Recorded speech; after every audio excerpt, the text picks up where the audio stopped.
السلام علیکم ورحمۃ اللہ وبرکاتہ۔ دوستو، آج کا ٹاپک ایک ایسی حقیقت ہے جو ہمیشہ ہمارے آس پاس ہوتی ہے لیکن ہم محسوس نہیں کرتے۔ آج ہم بات کریں گے فرشتوں کی مدد کے بارے میں۔ کیا آپ کو معلوم ہے جب آپ غم میں ہوتے ہیں، جب آپ بے چینی محسوس کرتے ہیں، جب آپ اکیلے ہوتے ہیں، اس وقت آپ کے آس پاس فرشتے ہوتے ہیں جو آپ کی مدد کرتے ہیں۔ لیکن سوال یہ ہے، فرشتے کس طرح مدد کرتے ہیں، کس وقت کرتے ہیں؟ کیا قرآن اور حدیث میں اس کا ذکر ہے؟ چلیے آج کی اس ویڈیو میں ہم اس کا جواب ڈھونڈتے ہیں۔ سب سے پہلے ہم سمجھتے ہیں کہ فرشتے کیا ہے۔ اللہ نے فرشتوں کو نور سے پیدا کیا ہے۔ فرشتے ہمیشہ اللہ تعالیٰ کے حکم کے مطابق کام کرتے ہیں۔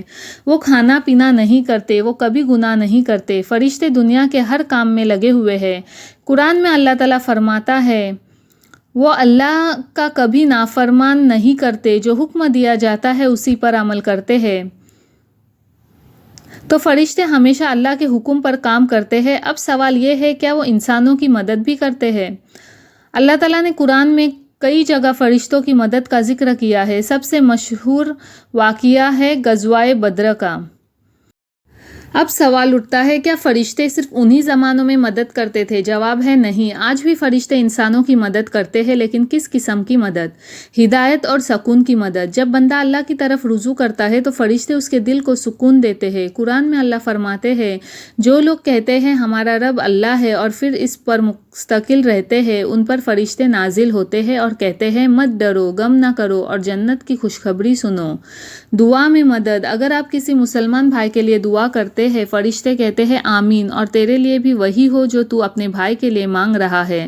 سفر میں مدد۔ رسول اللہ صلی اللہ علیہ وسلم نے فرمایا، جب کوئی بندہ سفر میں نکلتا ہے تو اس کے لیے 7 فرشتے ہوتے ہیں۔ کئی واقعات ایسے ہیں جہاں فرشتے مسلمانوں کی مدد کرتے ہیں۔ ایک واقعہ سناتی ہوں جو آج بھی لوگوں کے زبان پر ہے۔ حضرت عمر رضی اللہ تعالیٰ عنہ کے زمانے میں ایک جنگ ہو رہی تھی۔ دشمن نے دیکھا کہ ایک سفید لباس والا فوج بیٹل فیلڈ میں آ گئی ہے جو انسانوں کی فوج سے الگ ہے۔ بعد میں پتہ چلا وہ فرشتے تھے جو مسلمانوں کی مدد کے لیے بھیجے گئے تھے۔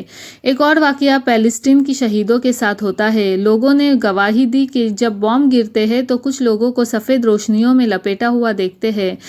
یہ اللہ کے فرشتے ہوتے ہیں جو شہادت کا انتظام کر رہے ہوتے ہیں۔ اب سوال یہ ہے، کیا ہم فرشتوں کی مدد لے سکتے ہیں؟ بالکل، لیکن کچھ شرائط ہے۔ صبر اور تقویٰ۔ جیسے قرآن میں آیا، صبر کرو، تقویٰ اختیار کرو۔ اللہ پر بھروسہ۔ اگر تم اللہ پر پورا یقین رکھتے ہو تو فرشتے تمہاری مدد کو آئیں گے۔ دعا اور استغفار۔ روزانہ اپنے گناہوں کی معافی مانگو، استغفار کرو، فرشتے تمہارے لیے دعا کریں گے۔ رسول اللہ صلی اللہ علیہ وسلم نے فرمایا، جب بندہ استغفار کرتا ہے تو فرشتے کہتے ہیں اللہ اس کو بخش دے، اللہ اس پر رحم کر۔ جب آپ قرآن پڑھتے ہیں تو فرشتے آپ کے آس پاس اکٹھا ہو جاتے ہیں۔ گھر کو قرآن کی تلاوت سے روشن کرو۔ آپ سوچ رہے ہوگے فرشتوں سے دوستی کیسی ہو؟ ایک سمپل طریقہ ہے، ذکر کرو، استغفار کرو، قرآن پڑھو، نماز میں لمبے سجدے کرو۔ رسول اللہ صلی اللہ علیہ وسلم نے فرمایا، جہاں لوگ اللہ کا ذکر کرتے ہیں وہاں فرشتے ان کو گھیر لیتے ہیں۔ دوستو، دنیا میں انسان اکیلا نہیں ہے۔ جب آپ غم میں ہوتے ہو، جب آپ کے آنکھوں میں آنسو ہوتے ہیں، سمجھ لو آپ کے آس پاس فرشتے ہوتے ہیں جو کہہ رہے ہوتے ہیں مت غم کرو، اللہ تمہارے ساتھ ہے اور ہم تمہارے مددگار ہیں۔ بس آپ کو کرنا کیا ہے؟ اللہ سے جڑ جاؤ، صبر کرو، تقویٰ اختیار کرو، قرآن اور دعا سے اپنی زندگی روشن کرو۔ تو چلو اسی پر ایک کہانی بتاتی ہوں۔ ایک بار کی بات ہے، سیریا کے ایک چھوٹے سے شہر میں ایک احمد نام کا لڑکا اپنے گھر والوں کے ساتھ رہتا تھا۔ سیریا میں ہر روز بم گرتے تھے، لوگ مرتے تھے، لیکن احمد کے گھر میں سب اللہ سے دعا کرتے تھے، یا اللہ ہمیں اپنے فرشتوں کی حفاظت میں لے لے۔ ایک دن صبح کا وقت تھا، احمد اپنی ماں کے ساتھ روٹی بنا رہا تھا کہ اچانک فائٹر جیٹس کی آواز سنائی دینے لگی۔ احمد کی ماں چلائی، احمد نیچے چلو، بم گرنے والا ہے۔ وہ لوگ بھاگتے ہوئے گھر کے ایک کونے میں چھپ گئے۔ تھوڑی دیر بعد ایک تیز دھماکہ ہوا، سب کچھ کان سے سنائی دینا بند ہو گیا۔ دھول کا برا حال تھا۔ احمد نے اپنی ماں کا ہاتھ زور سے پکڑ رکھا تھا۔ اچانک اس دھول کے اندر سے ایک روشنی کا ہلکا سا جھلک آیا۔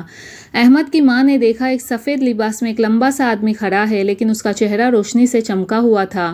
وہ شخص ایک ہاتھ سے احمد کے سر کو چومتا ہے، دوسرے ہاتھ سے ان دونوں کو اٹھا کر ایک پرانے مقبرے کے پیچھے لے جاتا ہے۔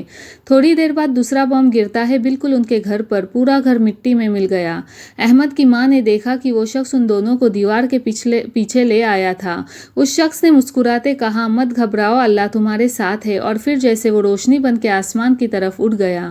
بعد میں لوگوں نے بتایا، ہم نے کوئی شخص نہیں دیکھا، لیکن تم دونوں بالکل ٹھیک ہو۔ وہ کون تھا جو تمہیں یہاں لے آیا؟ احمد کی ماں رونے لگی، وہ کوئی شخص نہیں تھا، وہ اللہ کا بھیجا ہوا فرشتہ تھا۔ جو اللہ کو اپنا رب مانتے ہیں ان پر فرشتے اترتے ہیں اور کہتے ہیں، مت ڈرو، غم نہ کرو۔ تب احمد کی ماں کو یقین ہو گیا، فرشتے آج بھی زندہ ہیں، اللہ کے حکم سے مدد کرتے ہیں، لیکن بس انہی کے لیے جو اللہ پر یقین رکھتے ہیں۔